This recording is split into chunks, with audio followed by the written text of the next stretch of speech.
Très bien, les amis. Bon mercredi à tous. J'aimerais commencer l'épisode d'aujourd'hui par un petit retour pour l'état profond mondialisé.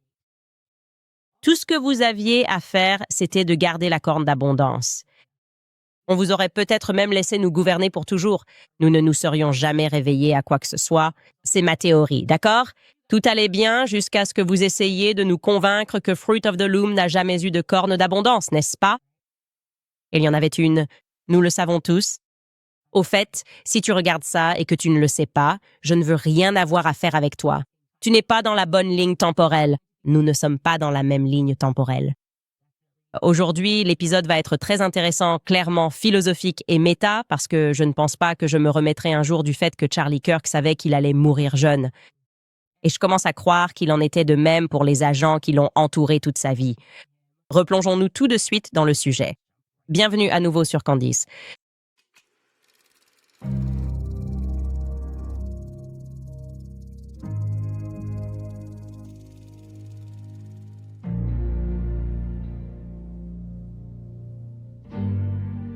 Tout le monde dans le chat en ce moment dit oui, il y avait une corne d'abondance.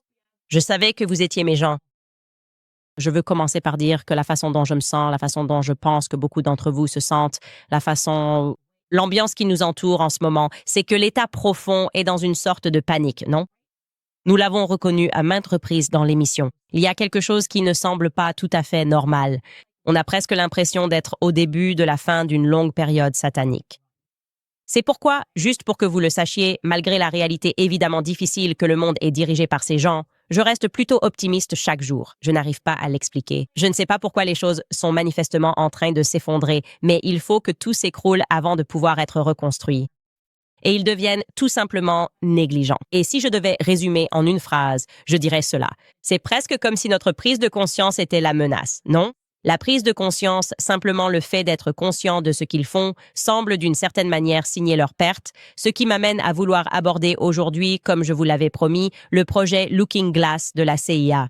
Nous avons brièvement évoqué ce sujet à la fin du dernier épisode. Évidemment, je suis une adepte des théories du complot et je suis ravie que nous puissions approfondir un peu ce sujet pour ceux d'entre vous qui ne le connaissent pas. La première chose que je veux vous rappeler, c'est exactement ce que j'ai dit au début de l'émission. C'est un fait absolu que Charlie Kirk pensait être un voyageur dans le temps. Il me l'a dit, je vous ai montré cet échange de messages. Je lui ai répondu que je ne ressentais pas la même chose et que j'avais toujours eu l'impression de venir d'une autre planète, d'avoir été une extraterrestre toute ma vie. Je ne comprends tout simplement pas ici. Cette planète, c'est le ghetto. C'est comme ça que je me sens. Je ne comprends pas. Les règles n'ont aucun sens. Je pense que c'est aussi pour ça que j'aime autant les chats. Je sens qu'ils peuvent comprendre ça. Eux aussi pensent que l'humanité, c'est le ghetto. Ils ne veulent pas être avec nous. Ils ne nous aiment pas. Ils savent que c'est le ghetto. C'est le ghetto ici, non? Eh bien, un autre fait étrange, c'est qu'à l'époque où Charlie et moi traînions ensemble, on s'est rencontrés en 2017, début 2018. Donc je dirais, évidemment, Turning Point était une organisation, mais ce n'était pas l'organisation. Ce n'était pas ce mastodonte d'organisation qu'elle est devenue. Non, il n'avait pas vraiment de notoriété. Je pense que c'est juste. Mais il était obligé d'avoir une sécurité autour de lui en permanence. C'était orchestré. Sa sécurité, la sécurité de Schaefer, était orchestrée. Droite, par Bill Montgomery. Il est depuis décédé feu Bill Montgomery, qui était militaire et l'un des fondateurs de Turning Point USA avec Charlie. Charlie voulait aller à West Point, mais il a finalement commencé à travailler pour Point USA à l'âge de 18 ans. En y repensant, la sécurité, le fait qu'il envoie des messages disant « On ne me laisse aller nulle part, je me sens tellement important », je crois que c'était le message exact. Pour moi, c'est objectivement étrange avec le recul. Ce n'était pas bizarre à l'époque. C'est bizarre maintenant. Et ça me fait penser que Charlie a peut-être été repéré depuis son enfance. Nous avons parlé de ces programmes GATE qu'ils ont à l'école. Et je pense simplement, d'après ce qu'il m'a dit, que quand il était très jeune, il voulait le droguer. Mais sa mère a refusé et il lui en a été vraiment reconnaissant. Et à la place, ils ont décidé qu'ils pouvaient l'envoyer dans cette école façon X-Men. C'est la meilleure façon que j'ai de la décrire. D'ailleurs, pour vous, moi, les détectives d'Internet, j'aimerais bien savoir dans quelle école Charlie a dû aller. Donc, il a été retiré de l'école ordinaire qu'il fréquentait et il a dû aller dans une école spéciale pour les surdoués. Comme s'il était un X-Men. Et je suis d'avis C'est un avis, j'ai le droit de l'avoir, ce n'est évidemment pas un fait, mais je suis d'avis, d'après les discussions que j'ai eues avec lui, qu'il a été surveillé depuis. Que ses résultats au test, quels qu'ils soient, à chaque test qu'ils ont probablement fait passer, il explosait les scores et il voulait s'assurer qu'il soit surveillé. C'est ma théorie en général sur tous les enfants qui sont dans des programmes extraordinaires ou de type GATE. Peut-être qu'on devrait entraîner nos enfants à obtenir environ 85% au test au maximum, avant que les agents du gouvernement ne débarquent en disant « Qui est cet enfant prodige ?» Tu vois? Et il arrivait beaucoup de choses étranges à Charlie. Il allait courir. Je crois que je vous ai déjà raconté ça après le coucher du soleil. Et quand il courait, les lampadaires s'éteignaient. C'était comme s'il était une décharge d'énergie, comme s'il était un éclair ou quelque chose comme ça. Donc, pour ralentir un peu les choses, il y a en général toutes ces expériences inexplicables que nous vivons dans la vie. Et ils essaieront de rendre ça bizarre pour nous d'en parler, même simplement d'être philosophes et de réfléchir à ces choses-là sur le long terme pendant longtemps. Ils ne veulent pas de ça. Le déjà-vu, c'est probablement le principal parmi eux. Nous avons tous déjà ressenti un déjà-vu. On est certain que quelque chose s'est passé, qu'on l'a déjà fait, mais en réalité, ce n'est jamais arrivé. Tu te dis, mais j'ai vraiment l'impression que c'est arrivé. Ou je viens d'avoir un gros coup de déjà-vu. Eh bien, devine quoi? Il n'existe aucune explication officielle d'experts à ce sujet. La paralysie du sommeil, pour ceux d'entre nous qui en souffrent, j'ai vécu des expériences terrifiantes avant de savoir ce que c'était. Il ne nous donne pas vraiment d'explication complète à ce sujet. De façon similaire aussi, un autre exemple de choses inexplicables et peut-être liées d'une certaine manière au déjà-vu. L'histoire de ma rencontre avec mon mari, je l'ai racontée de nombreuses fois, comment je me suis fiancée 18 jours plus tard. Personne ne me croit. Personne ne veut l'accepter, sauf peut-être Charlie Kirk parce qu'il était là. Mais je connaissais déjà George, c'est comme ça que je l'ai décrit. J'ai vu son visage, je sais que ça n'a pas de sens. C'est ce qui s'était passé comme ça. J'ai regardé le visage de mon mari et je le connaissais déjà. C'était comme un soupir de soulagement. Et oui, des événements et des choses comme Charlie qui me disait qu'il allait mourir jeune. Quoi qu'il en soit, aujourd'hui, nous allons vous montrer des extraits d'une chaîne YouTube appelée Be Inspired.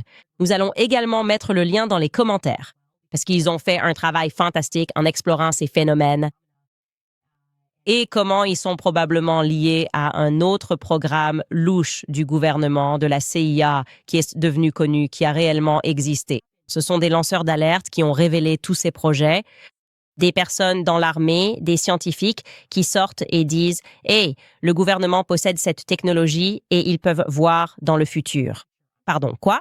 Qu'est-ce que ça veut dire? Bref, le narrateur de cette chaîne, dont je n'ai pas pu trouver le nom pour rien au monde parce qu'il y a plusieurs personnes qui travaillent sur cette chaîne, commence par nous ramener à la peur du bug de l'an 2000. Vous vous souvenez de ça? Bien sûr, vous vous souvenez du bug de l'an 2000. J'avais vraiment peur, en fait. J'étais jeune. Je me disais, oh mon Dieu, je ne veux vraiment pas mourir comme ça. Je ne veux pas mourir juste parce qu'il est minuit et qu'on est en l'an 2000. Et il nous insufflait toutes ces peurs, toute cette angoisse. Bref, passons tout de suite à cet extrait. Commençons par le bug de l'an 2000. Dans les derniers mois de 1999, il y avait une inquiétude mondiale que les systèmes informatiques échouent lorsque la date passerait à l'an 2000. Tous les logiciels n'utilisaient que 2 chiffres pour enregistrer les années. Ainsi, 2 zéros pouvaient être interprétés comme l'année 1900. Cela risquait de perturber les banques. Les cartes de crédit et les distributeurs automatiques pourraient ne cesser de fonctionner. Les réseaux électriques, les compagnies aériennes, avions et trains pourraient s'arrêter. Les gouvernements et les entreprises ont dépensé plus de 300 milliards de dollars pour mettre à jour les systèmes. Ce fut l'un des plus grands efforts technologiques coordonnés de l'histoire. Les gens ont stocké de la nourriture, retiré de l'argent liquide et se sont préparés au pire. Mais lorsque minuit est arrivé, presque rien ne s'est passé. Les systèmes ont tenu, le monde a continué d'avancer. Pourtant, ce moment mondial a laissé une empreinte. Certains y voient un tournant psychologique, la fin de l'ère analogique et le début discret d'un monde entièrement numérique. À partir de ce moment-là, la vie s'est accélérée. La culture, la communication et la conscience se sont déplacées sur les écrans, rapidement, constamment et de plus en plus déconnectés du temps physique. Certains chercheurs pensent que le bug de l'an 2000 n'était pas un bug en soi, mais une sorte de réinitialisation psychologique mondiale, un rituel, une distraction et un silence. Le code n'a peut-être pas planté, mais autre chose a pu être déclenché, notre perception du temps et de la réalité. Après qu'un phénomène étrange a commencé à se produire en ligne, les gens ont commencé à remarquer des souvenirs qui ne correspondaient pas à la réalité. Le plus célèbre, les Berenstein Bears. Des millions de personnes s'en souviennent comme Berenstein avec un E, mais tous les livres indiquent Berenstein avec un A, et ce n'est que le début. Si vous écrivez une simulation et que vous revenez en arrière pour modifier certaines variables, puis relancer la simulation, beaucoup de petites choses pourraient être différentes. En cours de route, n'est-ce pas? Vous avez de nombreux chemins possibles. Les bugs dans la matrice. Exactement. Vous êtes maintenant sur cette ligne temporelle, mais vous vous souvenez. Vous avez par exemple un déjà-vu ou une sorte de souvenir étrange. Des répliques de films, des logos, des noms de produits, tout est différent de ce dont nous nous souvenons. Des groupes entiers de personnes jurent que quelque chose a changé sans aucune explication. C'est devenu ce qu'on appelle l'effet Mandela, nommé d'après les personnes qui se souvenaient que Nelson Mandela était mort en prison des années avant que cela n'arrive réellement. Qu'est-ce qui pourrait provoquer un tel phénomène? Tu connais l'effet Mandela? Oui. Des millions de personnes se souviennent de certains événements qui n'ont jamais eu lieu. Alors, comment expliques-tu cela? Au fur et à mesure que nous progressons dans notre évolution consciente, que nous élevons notre conscience, notre façon de percevoir le monde, et donc tout ce qui existera dans notre monde va se transformer pour s'accorder à cette nouvelle résonance, comme une résonance sympathique. Ainsi, certains aspects de l'ancien monde n'existeront tout simplement plus. Et donc, nous pouvons encore avoir une mémoire fantôme. De ces expériences, que ce soit par exemple Jiffy Peanut Butter ou Luke, je suis ton père, alors qu'il n'a jamais dit cela. Toutes ces choses-là qui littéralement disparaissent simplement de ta nouvelle fréquence. Parce que tout ce qui t'entoure dans ton monde, y compris le temps lui-même, est rétrocausal. Le monde autour de toi qui ne correspond plus à ta fréquence va se désintégrer et se dissoudre. D'accord. Alors, je n'essaie pas de déclencher une guerre mondiale dans les commentaires aujourd'hui, mais Pikachu avait du noir au bout de sa queue. Évidemment, je ne sais pas quand ils ont appuyé sur le bouton supprimer, mais il avait clairement du noir au bout de sa queue. Certaines de ces choses n'ont tout simplement aucun sens pour moi. Et c'est incroyable qu'on accepte ça et qu'on continue simplement à avancer. Et quand tu commences à poser des questions, ils essayent de te faire taire. Non, ne pose pas de questions. Continue simplement d'avancer. Faisons juste semblant que, tu sais, il n'y a jamais eu de corne d'abondance. Bref, cela nous amène évidemment à la CIA, au projet Looking Glass de la CIA. En gros, il y a eu ces lanceurs d'alerte, comme je vous l'ai dit, dans l'armée. Oui. Et au sein de l'appareil de la CIA, certains se sont manifestés pour révéler que l'État profond possédait une technologie qu'ils avaient volée. Bien sûr, s'il vous plaît, ne manquez pas la partie que je n'arrête pas de vous expliquer. Ces gens ne sont pas plus intelligents que vous. Ils sont juste plus mauvais. Ils volent, ils pillent et ils volent des choses. Et ensuite, ils réécrivent derrière l'histoire et prétendent qu'ils étaient des génies. Bref, ils ont un don pour le meurtre, ils ont un don pour le vol. Et cette fois, comme bien d'autres fois auparavant, ils ont volé un appareil à la civilisation sumérienne antique. Celle-ci se trouvait dans l'actuel Irak, une civilisation très avancée. Ils sont aussi obsédés par la civilisation égyptienne, comme nous en avons parlé hier, les satanistes ayant tendance à prendre et à réintroduire ces choses. D'abord, ils les gardent pour eux, ils thésaurisent ces choses, puis, avec le temps, ils nous donnent certains aspects de la technologie. Donc, ils volent cette pièce de technologie et l'intègrent dans un ordinateur et soudain, ils sont apparemment capables de prédire les résultats futurs. Imaginez l'état profond capable de regarder dans un miroir, pour ainsi dire. La culture sumérienne était connue pour ses avancées dans le verre et de voir différents résultats. Je veux dire, imaginez la quantité de pouvoir que cela représenterait. Et imaginez aussi dans votre esprit que les personnes qui sont satanistes possèdent ce pouvoir. Écoutez bien.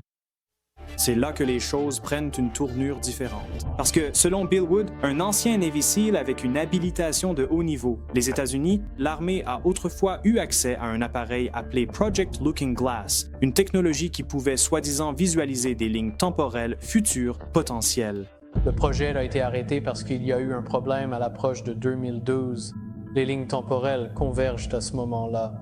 Quand on comprend comment fonctionne la théorie des cordes et comment fonctionne la possibilité des possibles, faire un choix ici ne signifie pas nécessairement que l'autre choix ne pourrait pas exister en même temps.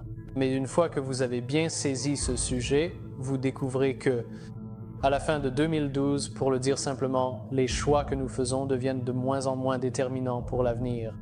Et finalement, nous sommes poussés dans ce goulot d'étranglement temporel, peu importe le choix que nous faisons. D'accord, donc est-ce que certainement pas 2012 Selon votre compréhension. Cela coïncide bien avec le 21 décembre 2012. Donc à ce moment-là, toutes les possibilités mènent à la même... Ligne temporelle. Toutes les lignes temporelles possibles mènent au même ensemble fondamental d'événements historiques dans le futur. Et après cela, ils ont tout arrêté. Maintenant, demandez-vous, pourquoi un tel système aurait-il été enterré? Et qu'ont-ils vu exactement? Parce que cela ne concerne pas seulement de faux souvenirs ou la technologie. Cela pourrait expliquer pourquoi tout semble figé et artificiel depuis 1999. Comme si nous étions sur des rails, dans une version de la réalité qui n'était pas censée durer aussi longtemps. Et si vous trouvez cela incroyable, attendez d'entendre ce que le projet Looking Glass aurait pu révéler d'autre. Alors, qu'ont-ils vu exactement avec Looking Glass? Selon plusieurs lanceurs d'alerte, dont Bill Wood et d'autres interviewés par Project Camelot, chaque fois qu'ils utilisaient l'appareil, peu importe les variables modifiées, toutes les lignes temporelles futures convergeaient vers un seul point fixe. Ce point, quelque part entre 2012 et 2016. Après cela, l'avenir devenait imprévisible. Plus aucune issue divergente, juste un mur. Donc, C'est intéressant qu'il n'ait pu voir au-delà de 2012, ou plutôt que tout devenait inévitable, confirmé par d'autres éléments, les Mayas, le calendrier, tu te souviens? Pourquoi ne va-t-il pas plus loin? Donc tu arrives à ce point et tu te demandes qu'est-ce que c'est? Non. Soudainement, ces personnes malveillantes ne sont plus autorisées ou capables de contrôler les résultats. Essentiellement, ou peut-être, donc il se peut qu'ils aient vu quelque chose au-delà de 2012. Mais quoi qu'ils fassent, ils ne pouvaient pas changer l'issue de ce qu'ils avaient vu au-delà de 2012. Donc, ce n'est pas tant que le futur ne pouvait pas être prédit, mais plutôt qu'ils ne pouvaient pas le changer, comme si quelque chose arrivait. C'est un peu ce que je ressens quand j'examine tout ce qui se passe. Il y a cette panique, comme si le mal paniquait en ce moment, et ils font beaucoup d'erreurs parce qu'ils ne sont plus aux commandes. Et j'ajouterais aussi ici que l'une des choses que j'ai remarquées, c'est qu'ils essaient de nous transformer tous, encore une fois. Peut-être que c'est leur solution. Ils se demandent, d'accord, qu'est-ce qu'on va faire? Impossible de changer le résultat. Peut-être peut-on numériser tout le monde pour nous uniformiser. Ils semblent vraiment se mettre en colère quand nous agissons comme des humains. C'est comme si l'une des choses qu'ils essaient d'écraser, c'est notre humanité. On a évoqué l'affaire Charlie Kirk et notre malaise, mais ils ont réagi en nous reprochant de ne pas aimer ça. Vous ne savez donc pas que c'est ce qu'il aurait voulu? C'est comme si leur incapacité à vaincre notre humanité les mettait en colère. Maintenant, quelque chose de crucial a été révélé à propos du projet Looking Glass. Les personnes présentes dans la pièce pendant que cet appareil était utilisé, leurs pensées conscientes influençaient l'appareil, d'accord? Alors, imaginez simplement cela. Ce qu'ils pensaient à ce moment-là modifiait les résultats futurs. Les pensées influençaient les résultats futurs. Cet élément est superflu, extrêmement pertinent pour ce dont nous allons parler. Et évidemment, cela rappelle fortement l'un des thèmes de Matrix. Je vais simplement supposer que tout le monde a vu ce film. Sinon, vous devriez le regarder car il était vraiment en avance sur son temps. Et il va faire le lien ici. Écoutez bien. Alors, qu'a exactement révélé le projet Looking Glass et pourquoi a-t-il été discrètement arrêté? Les personnes impliquées ont commencé à remarquer quelque chose d'étrange. Peu importe les variables qu'ils utilisaient, les résultats montraient toujours le même futur. Un point où toutes les lignes temporelles possibles semblaient converger. Ce moment-là, quelque part entre 2012 et 2016. Après cela, tout est devenu flou, comme si l'avenir ne pouvait plus être lu. Cela nous ramène à 1999, une année qui a peut-être marqué plus que le simple passage à un nouveau siècle. C'est aussi l'année où Matrix est sorti. Jadis vu comme un film de science-fiction ordinaire, rétrospectivement, c'était bien davantage. Tu as vécu dans un monde de rêve, Neo. Le film a introduit une idée puissante, que le monde que nous vivons n'est peut-être pas ce qu'il paraît, mais que la réalité pourrait être façonnée, voire simulée, sans que nous le sachions. Et une fois que l'on commence à se poser des questions, les choses commencent à changer. Cette idée résonne profondément avec ce que beaucoup ressentent depuis le début des années 2000, que le temps semble différent, que l'avenir ne paraît plus aussi ouvert qu'autrefois. C'est presque comme si les choses se répétaient, les mêmes cycles, les mêmes événements, revenant encore et encore. Certaines personnes disent même voir des chiffres qui se répètent partout, comme 1111, 222, 444, presque comme de petits bugs ou des signaux cachés dans la vie quotidienne.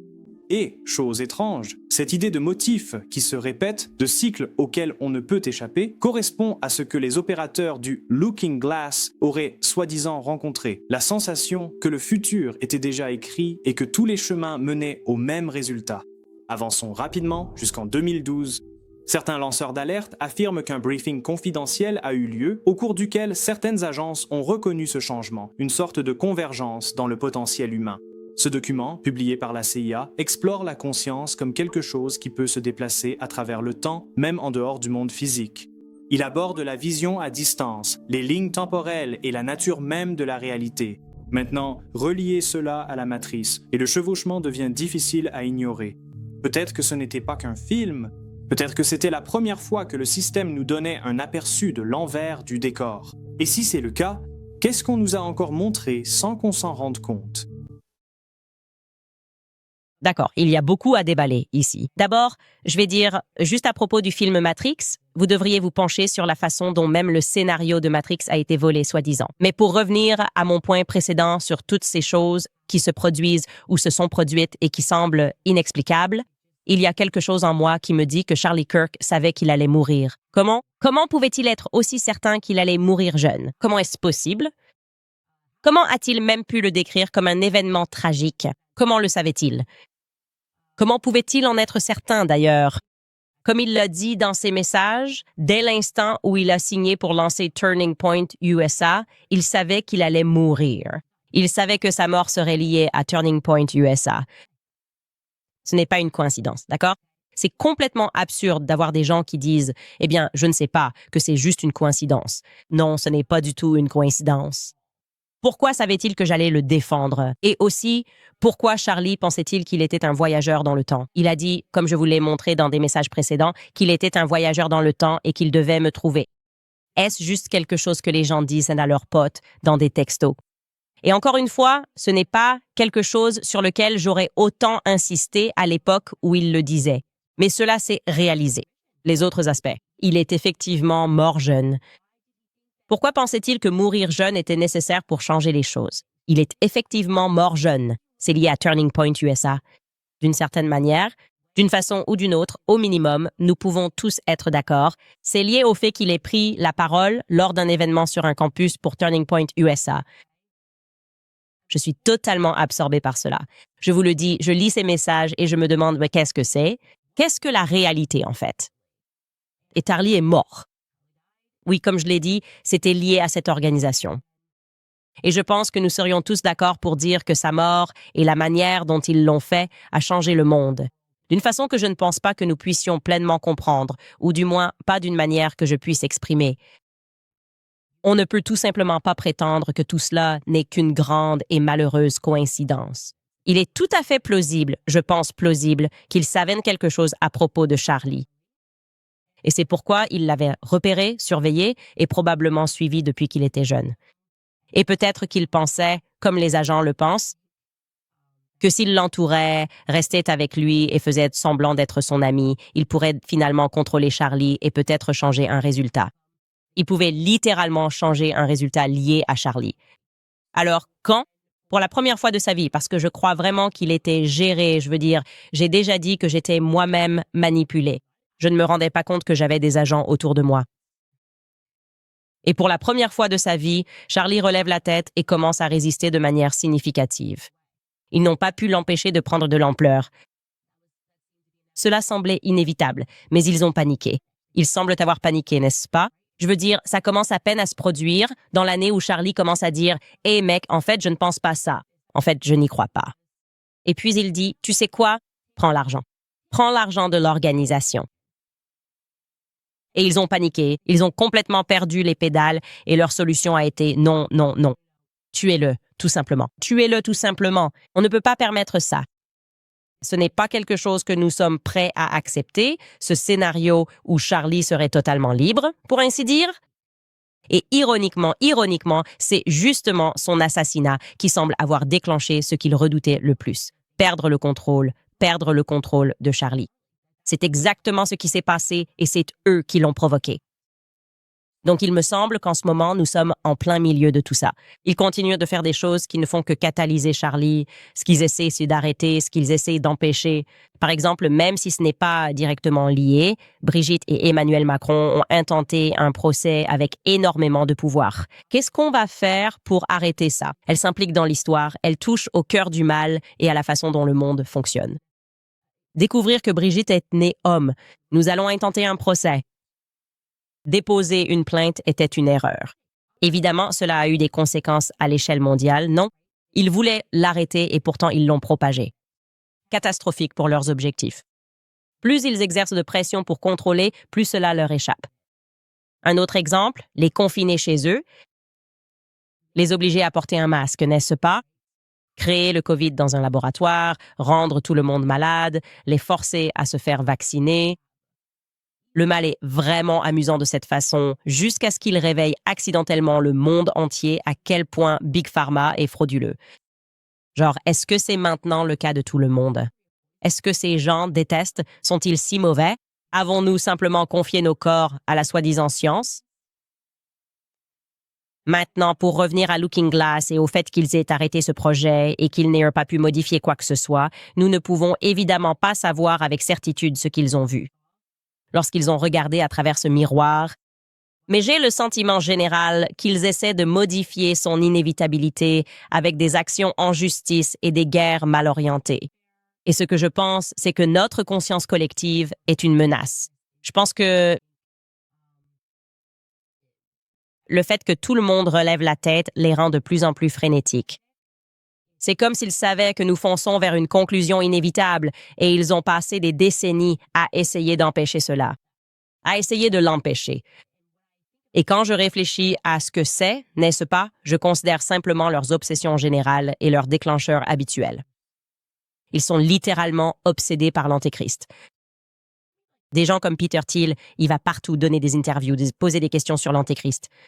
C'est d'ailleurs un peu toute la tendance du monde de l'IA. Quand je dis « regardez ces gens », je n'aime pas leur regard. Quelque chose me dérange. Ils se moquent de ça. Sortez-moi de l'extrait. Oh là là. J'ai du discernement spirituel. Il y a quelque chose dans tout le mouvement de l'IA qui me semble mauvais. Et franchement, est-ce que je me trompe? Est-ce que je me trompe? Sam Altman, tous ces gens-là? Et eux, c'est « non, vous pouvez nous faire confiance ». C'est comme s'ils voulaient tout ce que nous devenions automatiser pour pouvoir nous contrôler plus facilement. D'accord, on ne peut pas contrôler les résultats. Contrôlons simplement là où nous en sommes. Contrôlons chaque personne sur Terre et rendons tout automatisé par l'IA. Comme ça, si on veut, ils n'en sauront rien. On peut supprimer les fichiers. Plus personne ne lira de livres. Les enfants seront stupides. On pourra effacer l'histoire, toute une civilisation, d'une simple pression sur un bouton. Il n'y aura plus de livres. Et peut-être que je pourrais dire que c'est le point 1A, mais ils semblent aussi être obsédés par l'idée de pousser tout le monde à se retourner contre le Christ. Je veux dire, cette pression ces dernières années, dire « Christ est roi » serait haineux. Tu ne devrais même pas dire ça. Pourquoi? C'est un déclencheur étrange auquel personne ne s'attendait. Personne ne devrait dire que c'est antisémite, peu importe. Rédiger des rapports sur « Christ est roi ». N'est-ce pas simplement un gaspillage d'argent? Pourquoi ont-ils fait ça? Laissez-moi juste revenir là-dessus. Pourquoi ont-ils fait ça? Ils ont produit un rapport et fait venir des médecins pour expliquer pourquoi Christ est roi est mauvais. C'est bizarre, les gars. Et d'ailleurs, c'est un déclencheur qui existe depuis longtemps. C'est précisément pour cette raison qu'ils ont entrepris de retirer la Bible des salles de classe, de créer Hollywood en général, qui était censé refléter une culture babylonienne, nous entraînant à adorer les stars. Ils voulaient instaurer ce néopaganisme. Ils voulaient aussi faire en sorte que les générations futures trouvent l'athéisme cool. Dans l'ensemble, cela a plutôt bien réussi. Il y a eu une période où je pensais que l'athéisme était cool. Mais pourquoi? Pourquoi cette insistance?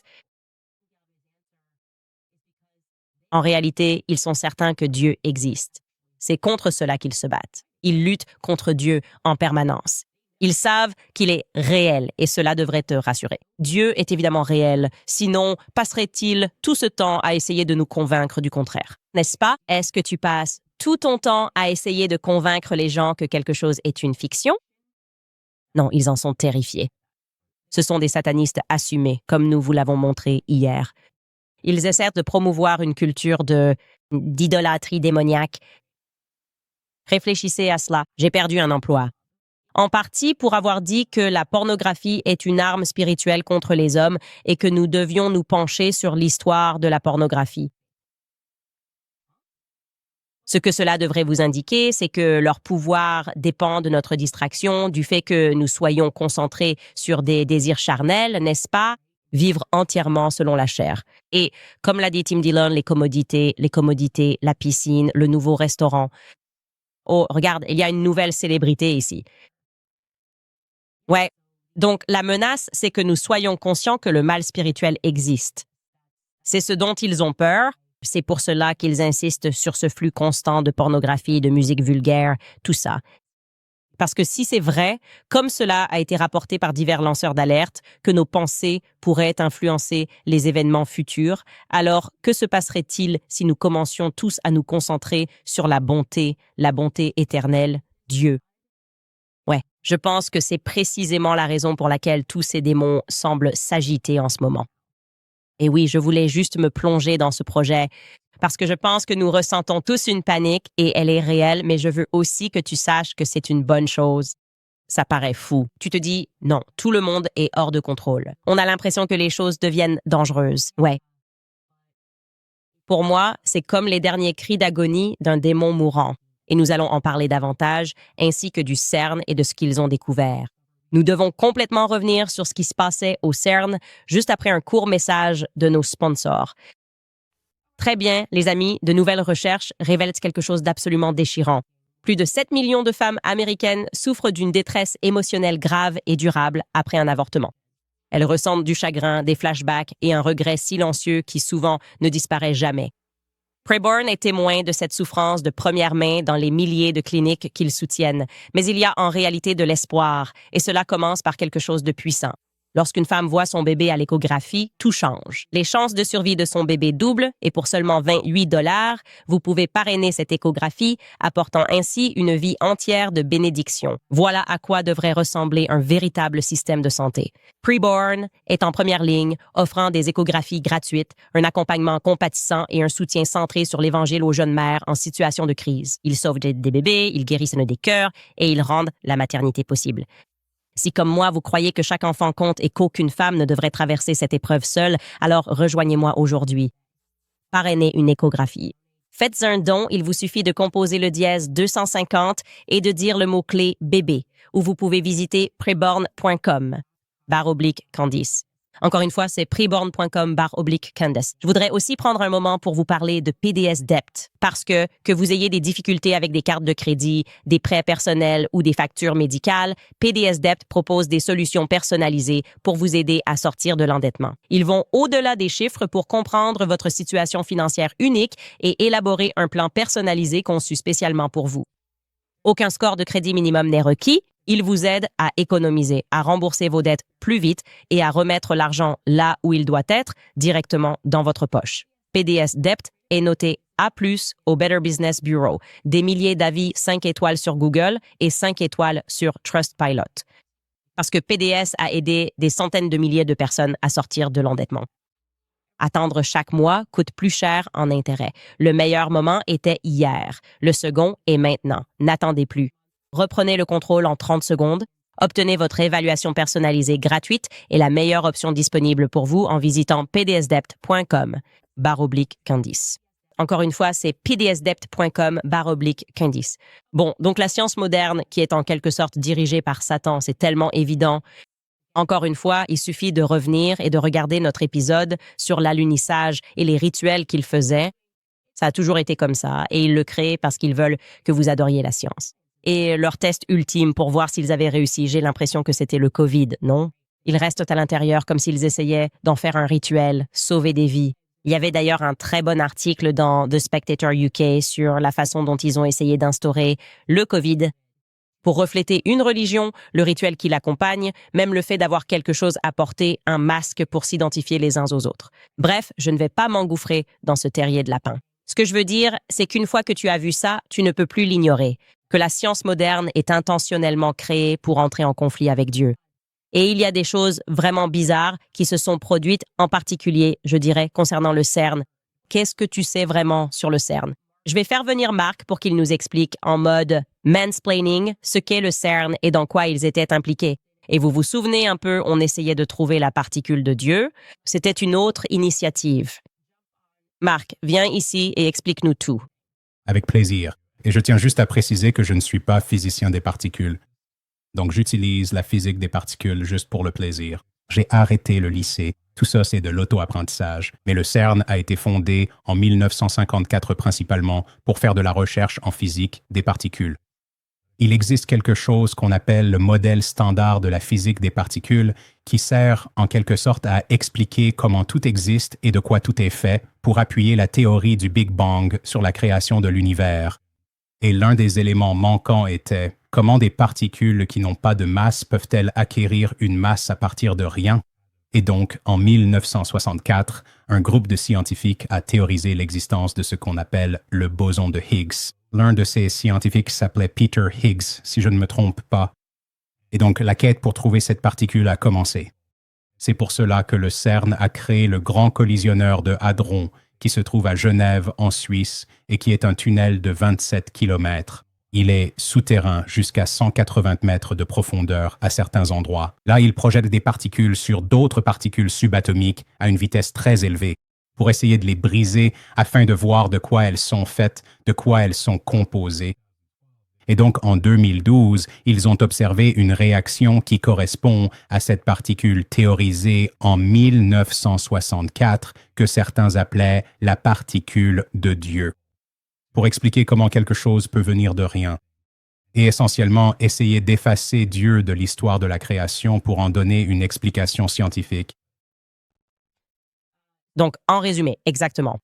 Ils essaient d'être Dieu, c'est comme l'étape suivante pour eux. Nous contrôlons l'humanité, nous contrôlons leurs esprits. Alors, que pouvons-nous faire? Quelle est la prochaine étape? Nous devons devenir des créateurs de choses sur Terre. C'est d'ailleurs, au passage, les gars, une partie de ma théorie du complot, pourquoi j'ai genre 12 enfants, c'est parce qu'ils veulent même contrôler la naissance. Ils veulent contrôler la mort. Ils débattent, genre, vous devriez avoir. Ils présentent toujours ça comme si c'était plus de liberté pour vous. Non, c'est plus de pouvoir pour eux.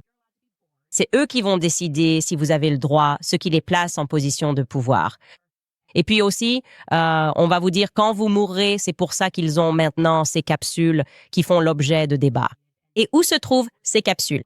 Les capsules de la mort? En Suisse. Bref, bien sûr, le tunnel était souterrain. Et c'est intéressant quand on considère qu'ils ont commencé à chercher cette particule. Quand ils se sont rendus compte, vous savez, c'est à ce moment-là que les années 70 commencent. Quand ils ont commencé ce projet Looking Glass, quand ils ont démarré, pas le projet Looking Glass de la CIA, mais quand ils ont eu ce projet pour la première fois, la technologie sumérienne connectée à un ordinateur. C'est un parallèle intéressant, non? Et je voulais aussi vous parler un peu plus de ce qui s'est passé avec le CERN, ce qui m'a toujours intrigué. C'était un gros moment VTF avec ses élites et vous vous souvenez peut-être de ce qui s'est passé en 2016, mais peut-être que vous n'étiez pas encore éveillé. Ils se sont littéralement fait prendre et je crois que c'était un employé qui se promenait en train de faire ce rituel nocturne, une cérémonie satanique. Rassemblés autour de la statue de Shiva. C'est intéressant pour ceux d'entre vous qui suivent notre série Becoming Brigitte dans la saison 2. J'ai parlé de Dionysos, le dieu d'Amiens, qui venait de cette ville où il se passe des choses étranges, et c'est de là que viennent à la fois Brigitte et Emmanuel. Eh bien, Shiva, dans la foi hindoue, si vous cherchez, ce serait l'équivalent le plus proche. Dionysos étant le dieu du vin et de la fête, Shiva serait l'équivalent ici. Quoi qu'il en soit, ils se sont littéralement fait prendre en plein milieu d'un rituel de sacrifice humain satanique. Et je vais simplement vous lire cet article mot à mot parce que sinon vous ne me croirez pas. D'accord? Cela a eu lieu. Le CERN découvre un sacrifice humain satanique ayant lieu sur le site du Grand Collisionneur de Hadron. D'accord? Le sacrifice humain satanique, dit-on, a été mis en scène sur le terrain de l'Organisation européenne pour la recherche nucléaire, le siège du Grand Collisionneur de Hadron. La vidéo montre ce que je vais vous montrer, un groupe vêtu de longues robes noires flottantes. L'un d'eux porte des chaussures de randonnée en dessous. On les voit marcher autour avant qu'une femme ne s'avance sur le sol et soit poignardée. Mais sur la vidéo, la personne qui filme, vous allez voir, laisse tomber la caméra et ils se demandent ce qui s'est passé. Et ils sont manifestement effrayés. Donc, quand ils se sont fait prendre avec ça, je veux que vous sachiez, ils sont sortis et ont dit « Oh, c'était une blague ». Je suis désolée. C'est une statue immense, comme vous allez le voir. Vous êtes en train de nous dire que les plus grands scientifiques du monde ont décidé de se réunir en pleine nuit pour faire une blague. Et quelqu'un de l'établissement a fait une déclaration et a dit qu'ils étaient le responsable des relations publiques, a dit « Ils poussaient leur sens de l'humour trop loin en simulant un rituel satanique. » Je suis désolée. Est-ce une excuse acceptable? C'est comme quand un pasteur trouve 300 000 derrière des toilettes. Il va nous falloir un peu plus d'explications ici. La femme est-elle toujours en vie? On ne peut même pas dire si c'était un faux coup de couteau dans cette vidéo. Les plus grands scientifiques du monde, et ils admettent, d'ailleurs, qu'ils sont vraiment préoccupés par la sécurité. Nous ne savons pas comment cette vidéo a été diffusée. Ce n'est pas comme si cette blague était destinée au monde entier. Quelqu'un qui travaillait là a enregistré la scène, l'a transmise à un YouTuber qui l'a ensuite publiée, et leur réponse a été de dire que c'était une blague. Ne posez pas plus de questions. Passons à autre chose. Les médias l'ont simplement soutenu. C'était une blague. Oui, donc, nous allons jeter un œil à cette cérémonie qui, encore une fois, se déroule sous une divinité hindoue. Et le porte-parole a confirmé que c'était réel. Et cette personne n'avait aucune autorisation pour enregistrer cela. Et évidemment, elle n'avait donc pas la permission de le publier. Regardez ceci et je vais en parler pendant la diffusion. Au cas où certaines personnes écouteraient seulement en audio, mais vous devriez vraiment essayer de regarder cette vidéo aussi. D'accord, donc c'est une statue immense, vraiment immense. C'est juste pour commencer. Est-ce qu'on inclut cela dans la blague? Je ne sais pas. Il y a une femme, il y a un groupe de personnes en robe noire et certains portent des capuches. Et puis, il y a une femme, au centre, qui est entièrement vêtue de blanc. Et maintenant, ils encerclent cette femme et elle est allongée à plat sur le sol pendant que quelqu'un tourne autour d'elle. Je crois qu'il tient du feu et puis, on dirait qu'elle se fait poignarder. J'aimerais savoir où se trouve cette femme aujourd'hui. Si c'était une blague, on entend ensuite une respiration lourde et un gars qui dit « FFF », ça n'avait pas l'air d'être une blague pour lui. Il ne pensait pas que c'était une blague. Et on est juste passé à autre chose. On est vraiment passé à autre chose après ça, ce qui est incroyable. C'est incroyable d'y penser en tant que société. Nous avons été tellement distraits qu'on s'est dit « Oh oui, je suppose que ça va. C'était vraiment juste une petite blague sans importance. » Ou quoi que ce soit d'autre dans ce genre-là, peu importe finalement. Pour la plupart d'entre nous qui n'avions jamais envisagé que tout cela soit possible. Et une partie de cela, c'est simplement de reconnaître à quel point les médias sont faux, à quel point les médias sont factices. Et cela m'amène à Daily Wire, complètement déchaîné. Je ne sais même pas quoi dire. Ils ont sorti une autre vidéo qui, pour être honnête, ressemble un peu à une menace à peine voilée. Ils se moquent sur des avions égyptiens, mais ils ont ajouté une voix off, encore une fois, publiée sur mes anciens réseaux sociaux, donc ils utilisent mon visage pour m'attaquer d'une manière vraiment étrange. En suggérant qu'ils suivent chacun de mes mouvements et chacune de mes décisions personnelles, qu'ils vont me surveiller. Donc je vais vous laisser regarder la vidéo qu'ils ont publiée sur mes réseaux sociaux. Vous devez être obsédé par le voyage. Pas seulement par la destination, mais par l'expérience d'y arriver. En voyageant avec nous, vous ressentirez une atmosphère chaleureuse. Vous vous sentirez accueilli et observé, car chaque siège vous offre la tranquillité d'esprit de savoir que quelqu'un vous suit. Vous suivre avec 2 avions, voici ce à quoi vous pouvez vous attendre lorsque vous voyagez avec Égyptiens. Chez Egyptian Air, nous ne confondons jamais les fuseaux horaires, les numéros de vol ou les horaires de vol. Nous savons désormais que chaque voyage est une affaire personnelle. Après tout, vos affaires personnelles sont nos affaires. C'est notre devise, l'Air égyptien. Où que vous voyagiez, nous vous suivrons. Et donc, ils ont coloré les lettres dans le texte pour « observer »,« suivi »,« nous vous suivrons ». Je ne sais même pas quoi dire à ça. Comme je te l'ai dit, ils sont dérangés. D'ailleurs, ça dure depuis un moment. C'est comme du harcèlement de groupe A. Ça se passe en coulisses depuis 2 ans de façon constante. Maintenant, ils sont juste passés en mode masse et les gens le voient au grand jour. C'est comme si je n'avais tout simplement pas le droit d'être licencié de cette entreprise. Et je ne sais pas vraiment quoi dire ou faire à ce sujet, à part continuer à en parler publiquement. Je trouve leur comportement inquiétant. C'est dérangeant. Et il y a quelque chose là-dedans qui me semble très dangereux. Et ça ressemble à un avertissement, comme beaucoup l'ont dit, une menace déguisée. Vous savez, cette voix étrange et démoniaque. À la fin, nous te suivrons. Et puis, il y a un avion qui prend feu soudainement. Ce n'est pas une blague. Ils ne veulent absolument pas que ce soit pris comme une blague. Donc, voilà, on va juste le mettre là, c'est dit. Enfin, avant de répondre à certains de vos commentaires, je voulais juste aussi. Mike Pompeo, ancien secrétaire d'État américain. Tucker avait révélé que durant son passage à la CIA, je crois que c'était Mike Pompeo. Ai-je raison? Vous venez de me dire à l'oreille qu'il a essayé de se faire assassiner le visage? Julian Assange. C'était Pompeo, n'est-ce pas?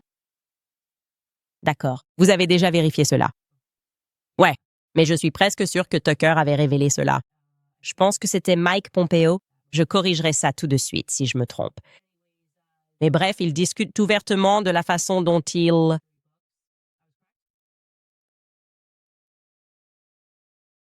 Oui, il a évoqué des options pour éliminer Assange, juste pour être bien clair là-dessus. Bref, il est assis et discute de la façon dont, à l'avenir, ils vont simplement devoir retirer cela des manuels scolaires pour les enfants à l'école. La partie concernant le fait qu'ils ont tué des dizaines de milliers de femmes et d'enfants palestiniens, ainsi que des hommes innocents. Parce que cela ne sert tout simplement pas leurs objectifs. Le voici dans ses propres mots. Écoutez bien. La prochaine génération de jeunes ne se souviendra pas d'Ahmed du 7 octobre de la même manière. C'est vrai en Israël, en Amérique et plus largement dans le monde. Et nous devons nous assurer de deux choses. Premièrement, il ne s'agit pas simplement de ne pas oublier, nous devons nous assurer que l'histoire soit racontée correctement. Ainsi, lorsque les livres d'histoire relateront cela, ils ne parleront pas des victimes de Gaza, n'est-ce pas? Ils ne peuvent pas. Soyez un peu plus précis. Il y a eu des victimes à Gaza, n'est-ce pas? C'est vrai. Il y a des victimes civiles dans toutes les guerres qui ont jamais eu lieu. Mais les victimes étaient le peuple de l'État-nation d'Israël.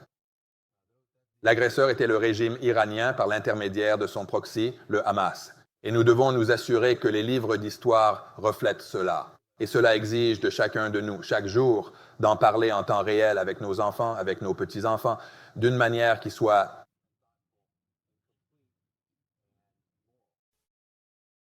Ils ont applaudi. Ils disaient « Oui, évitons de mentionner les Palestiniens innocents dans les manuels scolaires. Il est là, oh, je veux dire, on est filmé. » Écoutez, il faut juste s'assurer que l'attention soit portée uniquement sur les Israéliens parce que vous savez, c'est ce qui compte le plus pour nous et la CIA. Ouais, je ne sais pas quoi dire. Tout le monde a juste baissé le masque. Je pense que c'est ce que j'aimerais dire à ce sujet. Pour conclure, nous allons passer la parole à certains de nos sponsors. Ensuite, je vais aborder certains de vos commentaires. Très bien. Il y a beaucoup de marques qui ont l'air bien en surface, mais quand on creuse un peu et qu'on commence à faire attention, on se rend compte qu'elles changent de direction, qu'elles modifient leur message ou qu'elles veulent soudainement vous faire croire quelque chose de différent de ce pourquoi vous aviez adhéré au départ. Je n'ai pas envie d'utiliser des produits dont je dois deviner la composition ou de me demander pourquoi la marque semble soudainement avoir changé du jour au lendemain, et c'est exactement pour ça que j'utilise Nimi. Parce qu'ils sont cohérents dans la façon dont ils fabriquent leurs produits, cohérents dans ce qu'ils défendent et dans leur performance. C'est encore plus important en début d'année, quand il y a toute cette pression pour tout changer simplement parce que le calendrier a tourné. Je ne pense pas que les bonnes décisions fonctionnent comme ça, en fait. Les bonnes décisions sont généralement celles que l'on peut tenir sur la durée. Les soins de la peau Mimi sont clean. Ils sont fabriqués aux États-Unis et reposent sur des valeurs solides plutôt que sur des tendances. Je sais ce que j'utilise et je n'ai pas l'impression que le sol se dérobe sous mes pieds. Je fais confiance à une marque intégrée à ma routine durablement, pas juste un essai unique. C'est pourquoi j'ai choisi Nimi Skincare. Retrouvez-les sur nimiskincare.com. Utilisez le code CANDICE10 pour 10% de réduction sur nimiskincare.com. Profitez de cette remise supplémentaire sur votre commande. Je vous parle aussi de Field of Greens, parce que la plupart des gens n'attendent pas avec impatience leur examen médical annuel, car ils sont inquiets de ce que le médecin pourrait découvrir. C'est pourquoi ce que vous faites avant ce rendez-vous compte vraiment. Alors, pour votre prochain bilan de santé, faites le seul changement que votre médecin remarquera à coup sûr ou vous serez remboursé. Optez pour Field of Greens. Les médecins ne regardent plus seulement votre âge. Ils étudient votre âge biologique, la santé de vos cellules et organes. Field of Greens a été conçu dans cette optique. Chaque ingrédient est choisi par des médecins pour soutenir vos cellules, le cœur, les poumons, les reins et le poids. Une étude montre que l'ajout de Field of Greens améliore les indicateurs de santé clés. C'est pourquoi Field of Greens vous promet que votre médecin remarquera votre meilleure santé ou vous serez remboursé. Alors allez à votre prochain bilan de santé en toute confiance. Une seule dose par jour suffit et c'est tout. Bénéficiez de 20% de réduction à la caisse en utilisant le code promo Candice et en visitant fieldofgreens.com. Encore une fois, rendez-vous sur fieldofgreens.com et n'oubliez pas d'utiliser le code promo Candice lors du paiement. Ce que je veux vous dire, les amis, c'est soyez optimistes, soyez positifs. Si nos pensées peuvent se traduire dans le futur, évidemment, je pense que ce qu'ils n'ont pas aimé voir, c'est qu'à la fin, nous gagnons. Bien sûr, nous gagnons. La bonté triomphe à la fin. Et je ressens de la tristesse pour ceux qui ne le savent pas et qui se rangent du côté du mal en pensant simplement que oui, le mal va gagner. Ils n'ont plus la main, les amis. Ils n'ont plus le contrôle sur cette chose. L'éveil est en marche, pour ainsi dire. Si vous souhaitez soutenir notre travail indépendant, nous avons de nouveaux articles sur le site Web. Vous pouvez aussi me rejoindre en prenant cette tasse Conspiracy Girl. Je ne pense pas que tout cela soit une théorie du complot. Je pense que ce sont juste des faits et qu'ils ont modifié toute notre histoire. Et maintenant, nous allons en quelque sorte découvrir beaucoup de choses qui ont vraiment été cachées. Nous avons aussi, si vous souhaitez acheter le lot dédicacé en version papier, il est désormais disponible sur la boutique Make Him a Sandwich et Blackout, tous deux signés de ma main. Et nous avons également des chaînes en espagnol, portugais et français. Les liens sont dans la description ci-dessous. Le commentaire le plus populaire de l'épisode d'hier vient de Carly. Carly écrit « Fait fou, mon père était en poste avec le lieutenant Aquino en 82. Mon père était policier militaire et enquêtait sur des pentagrammes sur la base. Puis, lorsque les affaires de maltraitance d'enfants ont éclaté, ils ont forcé mon père et son partenaire à arrêter. L'enquête a été arrêtée sous prétexte que, je cite, « les policiers militaires n'enquêtent pas sur les crimes graves ». Oui, ça me paraît tout à fait logique. Tout ce que nous apprenons sur l'armée. Et encore une fois, ce ne sont pas les gens qui sont pas tout en haut de la hiérarchie. C'est toujours tout en haut. Mais franchement, il y a trop d'histoires sur ce qui se passe sur ces bases, les dissimulations et ce sentiment, quand on remonte dans le temps, qu'ils voulaient instaurer ce culte militaire. C'est exactement ce que ça donne comme impression. C'est un culte militaire. Et comment peut-on nier que c'est satanique alors qu'ils les laissent simplement mener des opérations psychologiques? Vous vouliez qu'on ait une psyché satanique? C'est juste complètement fou. Bref, voici quelques-uns des commentaires qui arrivent pour l'épisode d'aujourd'hui. Premier commentaire de Rachel, reconnaissante pour le rôle que tu joues dans l'éveil de l'humanité. Charlie savait quel serait ton but. Beaucoup sont venus avant, mais tu as une armée de lumière derrière toi. Reste sage, reste vigilant et continue d'avancer. Nous sommes avec toi et ce mouvement. Merci beaucoup. Et en réalité, c'est nous tous. Et comme je l'ai dit, aussi terrible et affreuse que sa mort ait été et aussi corrompue qu'elle ait pu l'être. Et à quel point cela nous rend tous spirituellement malades que cela ait été fait en plein jour, avec l'intention que nous soyons tous témoins. S'il y a un point positif, c'est qu'il semble que cela ait catalysé notre perception. Il semble bien que cela nous ait catalysé à nous réveiller à l'échelle mondiale sur la méchanceté de ceux qui nous gouvernent. Ceux qui nous dirigent, écrit Docket Decoder, je pense que tu le savais depuis le début. Charlie devenait trop conscient de sa propre captivité. La réalité me rattrape, elle prend mon enfant intérieur et se bat pour la garde avec ses responsabilités qu'ils m'ont confiées. Tu fais référence au verset de puissance de Yahweh que Charlie m'a envoyé. Oui, je pense que ça le rattrapait. C'est exact. Il a réalisé. Puis-je être quelqu'un d'autre? Ils ont dit non. Macy écrit « J'apprécie ton contenu. S'ils t'aiment moins, pourquoi ne pas tout effacer sur Internet? Est-ce un éveil planifié? Ils l'ont fait. Les gars, souvenez-vous, s'il vous plaît, vous êtes nouveaux ici. L'année dernière, 2024, en fait, a été une épreuve. Nous avons vraiment dû nous battre. C'est pour ça qu'on a fini par créer le site web de Candice Owens, parce qu'ils nous ont mis à terre. Ils nous ont démonétisés sur YouTube. Ils limitaient notre portée. Je suis littéralement interdit dans certains pays. On voulait partir en tournée pour que je puisse prendre la parole et ils m'ont interdit l'entrée dans un pays. Encore une fois, maintenant, je suis sûre qu'ils se demandent « Est-ce que ça a été utile ?» Surtout, ils ont dû se poser la question quand on est passé numéro 1 mondialement. Mais ce qui s'est passé au final, c'est que leurs plans malveillants m'ont forcé à vraiment me concentrer sur ce podcast et sur ce que je voulais en faire. Puisque je n'avais pas le droit de partir en tournée, ils me faisaient annuler lors d'événements en menaçant les organisateurs de m'inviter. C'est arrivé en 2024.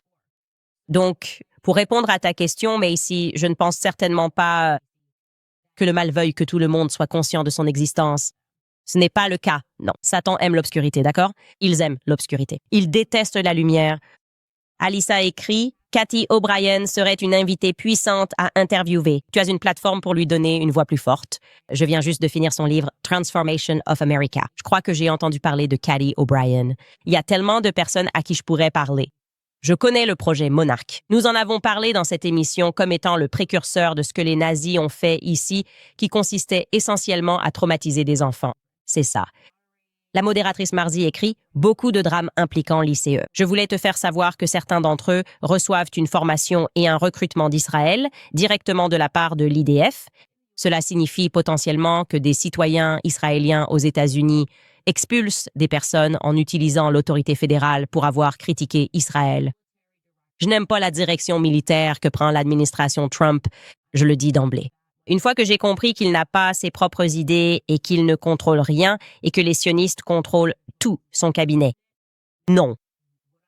Je n'aime pas ce qu'ils font en Israël. Pourquoi voudrais-je que les sionistes aient le contrôle, qu'ils ont déjà depuis qu'ils ont tué JFK, de notre armée aujourd'hui, et ensuite les applaudir quand ils descendent dans la rue?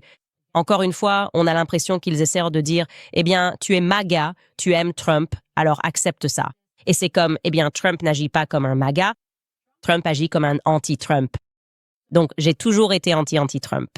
Donc, je ne peux pas soutenir ça. Je ne peux rien soutenir de ce qu'il fait. Je ne l'encourage certainement pas, mais j'ai aussi déjà pris ma retraite de la politique. Comme je te l'ai dit, je déteste un peu tout le monde et je pense que c'est bien. Je pense que ça veut dire que je suis devenue raisonnable maintenant que je déteste les deux camps et que je réalise qu'au sommet, c'est la même chose. Le mal sous un autre nom. Anderson écrit « Qu'est-ce que c'est que ce délire? La paralysie du sommeil, c'est fou. L'homme au chapeau, l'homme ombre, la sensation que quelqu'un est sur ta poitrine. J'étais en classe spéciale quand j'étais enfant. La boisson rose. Oui, ils m'ont donné ça. Vous avez tous... Je dois regarder le chat tout de suite. Est-ce qu'on vous a tous littéralement forcé à boire du fluor? Je sais que ça paraît fou maintenant qu'on sait ce que ça fait, que ça brûle la glande pinéale. Mais est-ce qu'on vous a tous forcé à faire ça en classe? Genre, prendre un shot de fluor, la boisson rose, les sons binauraux, et moi j'ai la narcolepsie. Ce qu'ils ont en commun, c'est le sommeil paradoxal. Ouais, je pense qu'ils nous testaient de plus de façons qu'on ne peut l'imaginer. En fait, ma cousine pense que même quand ils nous font passer des tests d'audition, ils font en réalité des tests de fréquence. Et si certains enfants peuvent entendre certaines fréquences, ils les notent. Quand elle m'a dit ça, j'ai pensé « Non, pas encore une autre théorie du complot à laquelle je crois instantanément. » Drake the Wolf écrit « Est-ce que tu as parfois l'impression que les Feds prennent des notes à chaque fois que leur histoire est démontée pour ne pas refaire les mêmes erreurs à l'avenir? Ou est-ce que je leur accorde trop de crédit pour ça? Je pense que le chat est sorti du sac, pour ainsi dire. Il est sorti du sac. Ils ont été vraiment bons pendant longtemps. Les années 60 étaient à leur décennie d'or.